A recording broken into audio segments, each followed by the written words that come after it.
Bugungi videoda biz jinoyat hujjatli filmlari va siz hozir tomosha qilayotgan shunga o'xshash videolarga maftun bo'lib qolgan aqldan ozgan muxlisning buzuq ongini o'rganamiz. Bu qiz hech narsani mukammal jinoyat sodir etish va jazosiz qolishdan ko'ra ko'proq xohlamagan. Bu Janubiy Koreyadan kelgan bir psixopatning hikoyasi. Men bu voqeani Telegram kanalimda allaqachon yoritgan edim. Lekin u yerda qisqa chiqdi. Bu yerda esa bu ishni to'liq ochib bermoqchiman. Axir siz mening kanalimdasiz. Bu yerda vaqti bilan haqiqiy jinoyatlar va g'alati hodisalar haqida gapirib turaman. Agar yoqsa, obuna bo'ling va keling. Bugungi hikoyaga sho'ng'iylik.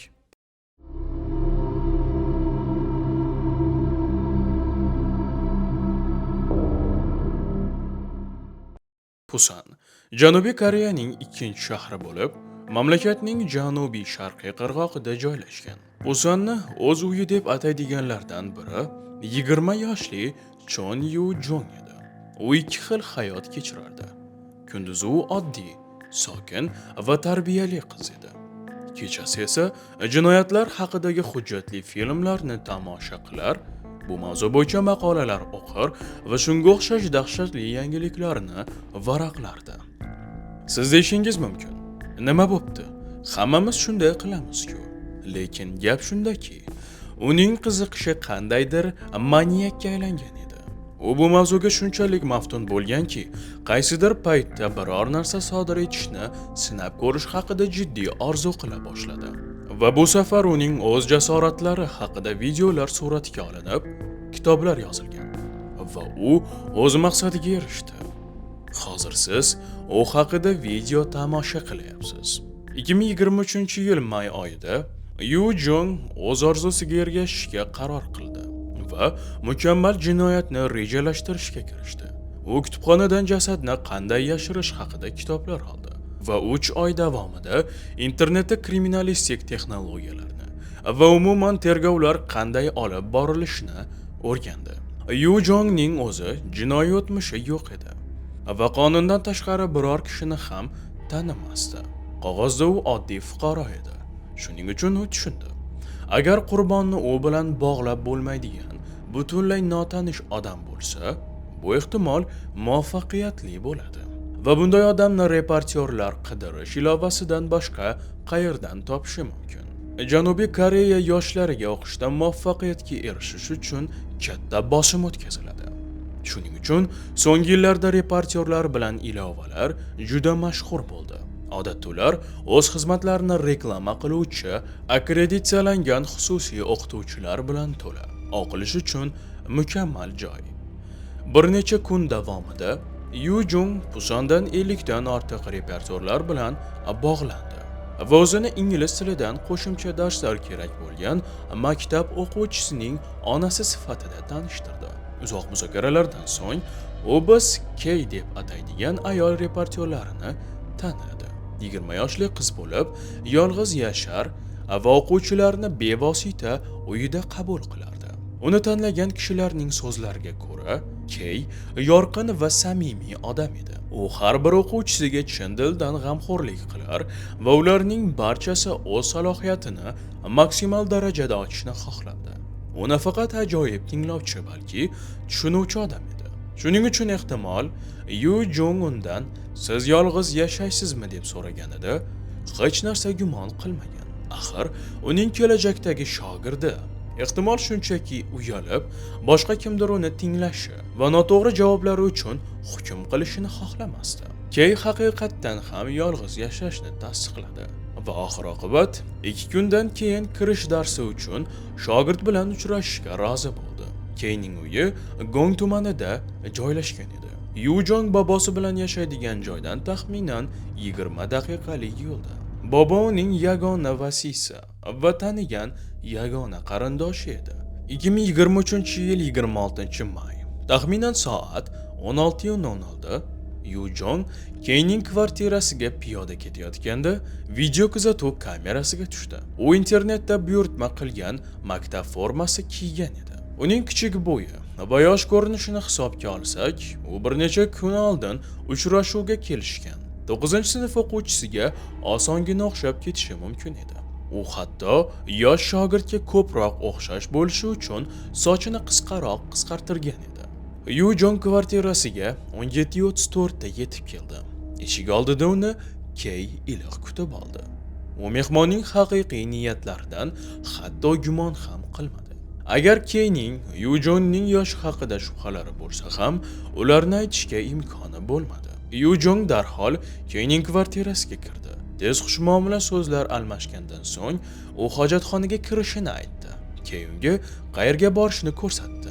Lekin aslida Yu Jong bu imkoniyatdan xonama-xona aylanib, Key haqiqatan ham yolg'iz yashashini yana bir bor tekshirish uchun foydalandi. Bu yerda xavfsiz ekaniga ishonch hosil qilgandan so'ng, Yu Jong formasiga yashiringan oshxona pichog'ini oldi va boshxonada Keyga hujum qildi. Uni kutilmaganda sanchib, bo'yni va ko'kragiga e'tibor qaratib, pichoq bilan 100 dan ortiq zarba berdi. Keyning kaftlaridagi teshiklar u himoyalanishga harakat qilgandan dalolat berardi. Lekin oxir-oqibat hech narsa qila olmadi. Hattoki nafas olishni to'xtatgandan keyin ham Yu Jong unga shafqatsiz zarba berishni davom ettirdi. Hayotdan mahrum qilingandan bir soat o'tib, Yu Jong kvartirasidan chiqdi. Bu payt qurbonning garderobidan olgan kiyimida edi. Go'yo uning shaxsiyatini o'zlashtirganday. U bir necha yaqin atrofdagi supermarketlarga bordi. U yerda kuzatuv kameralari uning axlat qoplari, tozalash vositalari va ko'plab o'tkir pichoqlar sotib olayotganini aks ettirdi.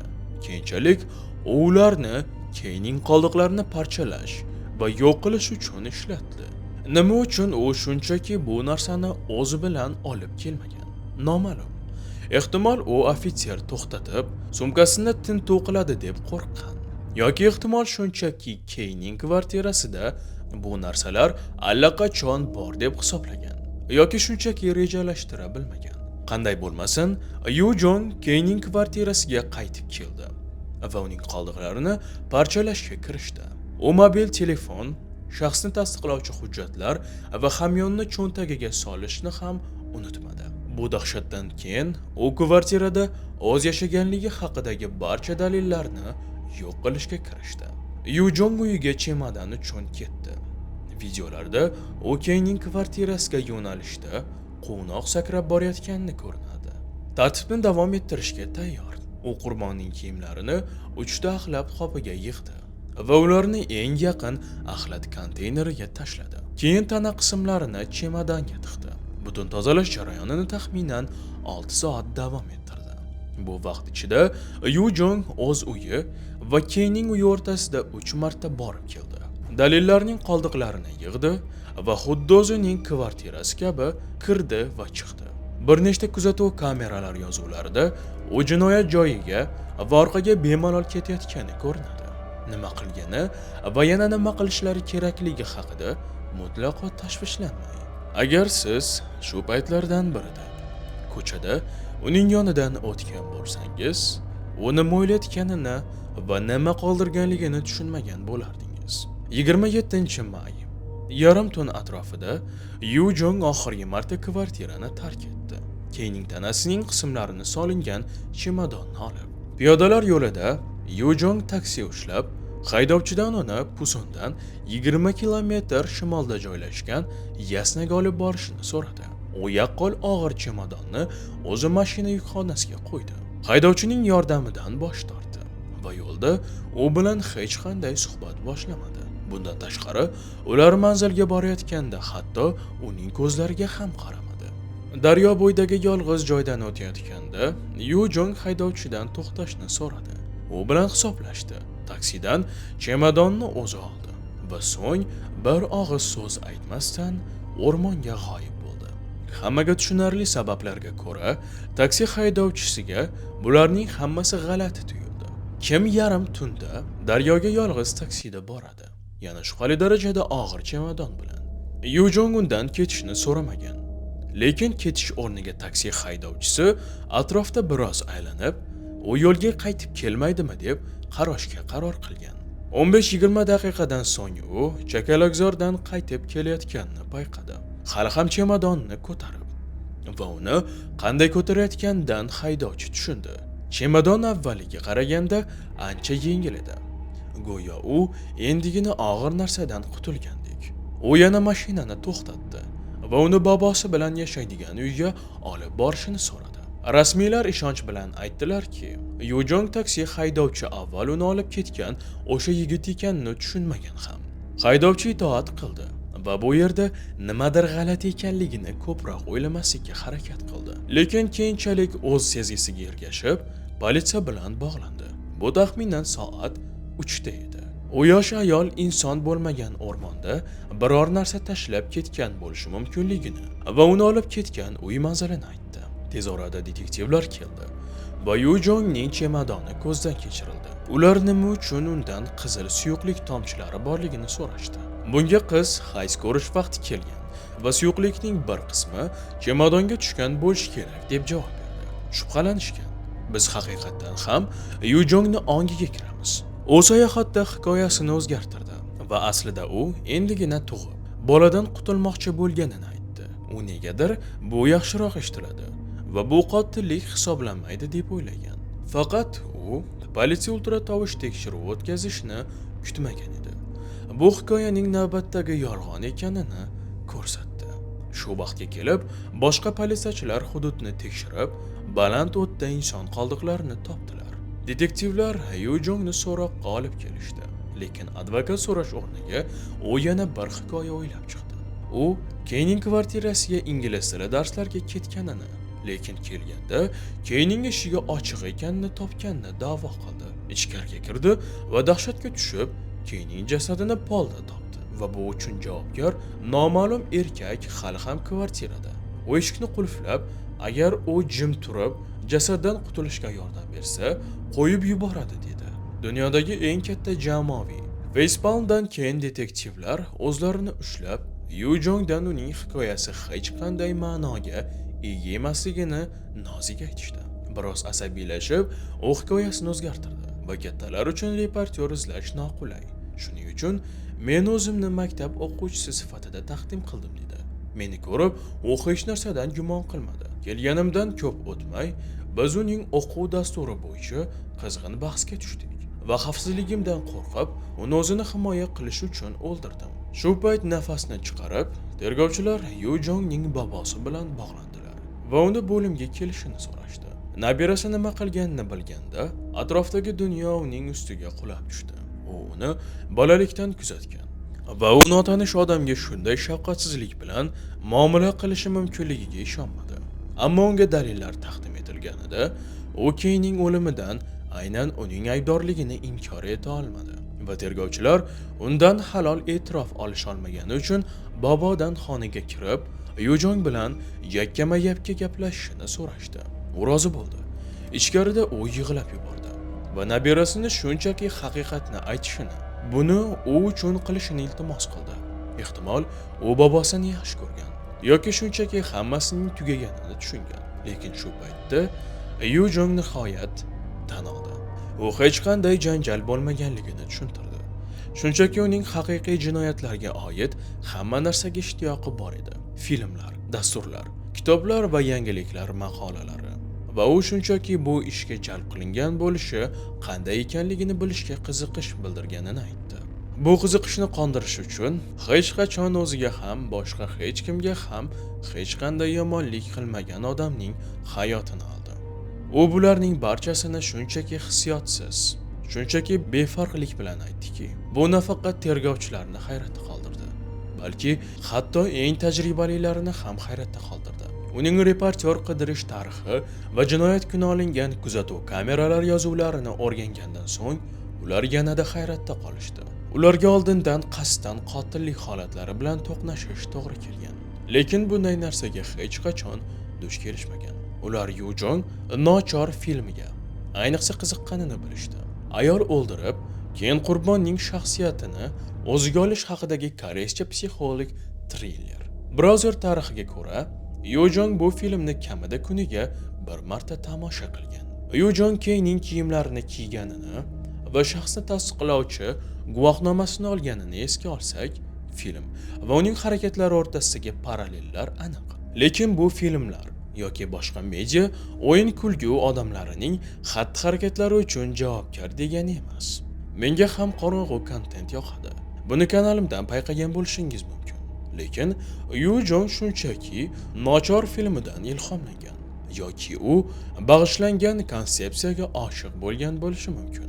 Agar uning bu holatgacha bo'lgan hayotiga qarasak, nega kimdir boshqa biriga aylanish haqidagi fikr shunchalik jozibali bo'lganini tushuniladi. Uning yozishmalari va ijtimoiy tarmoqlarni tahlil qilingandan so'ng, politsiya Yu Jongning na do'stlari, na tanishlari, na ishi, na oilasi, bobosidan tashqari hech bahosi yo'qligini aniqlashdi. U eng kulrang sichqonchi edi. Maktab yillarida u qandaydir ijtimoiy hayotga ega bo'lgan, butunlay normal ko'rinardi. Lekin shundan beri nimadir o'zgardi. Tasodif yoki omadsizlik tufayli Yu Jong yolg'iz, tanho, yopiq hayot kechiradigan bo'ldi. Haqiqiy dunyoda ham, internetda ham deyarli hech kim bilan muloqot qilmadi. Psixologlar uning vaziyatidan jismoniy ham, ruhan ham qochishni xohlagan deb taxmin qilishadi va kimdir boshqasiga to'liq hayot kechirayotgan o'z kvartirasi, ishi, chet tili do'stlari bor odamga, masalan, Keyga o'xshagan odamga aylanishdan yaxshiroq narsa nima bo'lishi mumkin edi? Psixologlar Yu Jongning motivi shunchaki qiziqish emas, balki hasad ekanligini aytishdi. Va uning tushunchasida, agar u allaqachon ko'rinmas bo'lgan bo'lsa, g'oyib bo'lib, kimdir boshqa bo'lish ayniqsa oson bo'lardi. Tergov davomida rasmiylar Yu Jong yozishgan 50 ta reportyorning har biri bilan bog'lanishdi. Ularning har biri taxminan 20 yoshlardagi qizlar edi. Ma'lum bo'lishicha, u har biridan yolg'iz yashashini va qizi ularga uylarida darsga kelishi mumkinligini so'ragan. Bir qiz pulga juda muhtoj bo'lib, Yu Jongni shogird sifatida deyarli qabul qilgan edi. Lekin oxir-oqibat unga rad javobini berdi. Chunki kvartirasi darslar uchun juda kichik deb hisobladi. Endi u va barcha boshqa reportyor qizlar bu men bo'lishim mumkin edi degan yurakni muzlatuvchi fikr bilan yashaydilar. Yu Jongning pushaymonlik bildirmasligi ham qo'rqinchli edi. Keydan hayot olinganini amalga oshirgandan keyin, Keydan oldin va darhol keyin olingan kuzatuv kameralari yozuvlariga ko'ra, u dahshatli darajada xotirjam va jo'shqin ko'rinadi va deyarli qat'iyatli yurish bilan harakat qiladi. Rostini aytsam, Yu Jong boshqa odamni tom ma'noda pichoqlab o'ldirgandan keyin ko'chaga chiqib, shunday jo'shqin ko'rinishi qanday mumkinligini tushunish qiyin. Albatta, hibsga olingandan keyin u matbuotga mashq qilib olingan kechirim so'radi. Men afsusdaman. Key oilasidan men shunchaki o'zimda emasdim dedi. Eng samimiy kechirim so'rash emas, u butun samimiyligini bobosiga qoldirdi. Afsuski, ommaviy axborot vositalari intervyu olish uchun ta'qib qila boshladi. Ulardan birida u Yu Jongning xatti-harakatlarida o'zini aybladi va bu uning aybi, chunki uni noto'g'ri tarbiyalagan deb aytdi. Shuningdek, Key oilasidan juda afsuslanyapti dedi. Umumiy fikrga ko'ra, bobo juda mehribon odam edi. U Yu Jongni yolg'iz tarbiyalash uchun qo'lidan kelganini qildi. Uning qo'shnilari u haqida faqat yaxshi gapirishdi. Va shunga qaramay, endi u nabirasini xatti-harakati uchun aybdorlik hissi bilan yashaydi. Sud arafasida Yu Jong PCR testidan o'tdi. Bunda sinovdan o'tuvchilar hamdardlikka qobiliyat, impulsivlik va parazitlik turmush tarzini olib borish bo'yicha baholanadi. Test 20 ta savolni o'z ichiga oladi va 40 ball bilan baholanadi. Janubiy Koreyada 25 balldan ortiq to'plagan barcha kishilar pushaymonlik tuyg'usidan butunlay mahrum bo'lgan haqiqiy psixopatlar hisoblanadi. Yu Jong esa nima deb o'ylaysiz? Naq 28 ball to'pladi. Sud davomida Yu Jong bu voqeadan depressiyada azob chekkan deb da'vo qilib, yumshoqlik so'radi. Prokurorlar yana bir himoyaga ishonmadi va u hamma narsani rejalashtirgan va yashirganini aytib, o'lim jazosini talab qilishdi. Biroq u bu taqdirdan qochishga muvaffaq bo'ldi. 2023-yil 24-noyabrda Yu Jong umrbod qamoq jazosiga hukm qilindi. O'ylab ko'ring, agar taksi haydovchisi o'z sezgisiga ishonib, politsiyaga murojaat qilmagan bo'lsa, bu ishni barchasi unga kamida bir muncha vaqt o'tib ketgan bo'lishi mumkin edi. Yangi zarba tayyorlash uchun u deyarli aniq shunday qilgan bo'lardi. Chunki ma'lumki, u naq 20 ta odamga darsga borish kerakligi haqida xatlar yozgan. Siz payqagan bo'lsangiz kerak. Butun video davomida men uni shunchaki taksi haydovchi deb atadim. Buning sababi u o'z ismini ommaviy axborot vositalariga zikr qilmaslikka qaror qilgan. U intervyulardan hatto mukofotlardan bosh tortdi. Yujong muddatidan oldin ozod qilinishi va uning ortidan kelishi yoki u bilan ilhomlanib kimdir kelishidan qo'rqqan. Va yana bir narsa. Video davomida Key deb atalgan noma'lum shaxs haqida so'rashingiz mumkin. Buning sababi Koreya jamiyatida o'liklarni oshkor qilmaslik ularga nisbatan hurmat hisoblanadi. Shuning uchun ko'p hollarda Koreyadagi marhumlarning o'liklari, suratlari va ismlari hech qachon oshkor qilinmaydi. Ularni qandaydir noma'lum nom bilan atab qo'yiladi xolos. Xabarlarga ko'ra, Yujong qamoqxonada o'zini juda yaxshi his qiladi. U yaxshi ovqatlanadi, uxlaydi, izolyatsiyadan zavqlanadi va hech qanday pushaymonlik belgilarini ko'rsatmaydi. Janubiy Koreya ommaviy axborotlari vositalari doimo Yujongni tashqi ko'rinishga, xususan, hech kim bunday yosh va begunoh ko'rinishli ayolni shunchalik jirkanch harakat qilishdan gumon qila olmasligiga e'tibor qaratdi. Ammo biz bu kanalda bir necha marta ishonch hosil qilganimizdek, tashqi ko'rinish aldamchi bo'lishi mumkin va jinoyatlar turli shakl va o'lchamlarda bo'ladi. Men Yujongning tashqi ko'rinishi meni hayratda qoldirdi deya olmayman, lekin meni bu fikr hayratda qoldirdi. Bu dunyoda qayerda bo'lsangiz ham muammo izlashingiz shart emas. Muammo o'zi sizni topishi mumkin. Biz tinch yashaymiz. Faqat to'g'ri ishlarni qilishimiz mumkin. Keyin esa va bir kuni notanish odamning qo'lida hech qachon xafa qilmagan, hech qachon urushmagan, yuzingizga tabassum qilib, keyin shunchaki hujum qilishi mumkin bo'lgan odamdan hayotimiz tugashi mumkin. Buni hech kim bilmaydi. Mana shunday.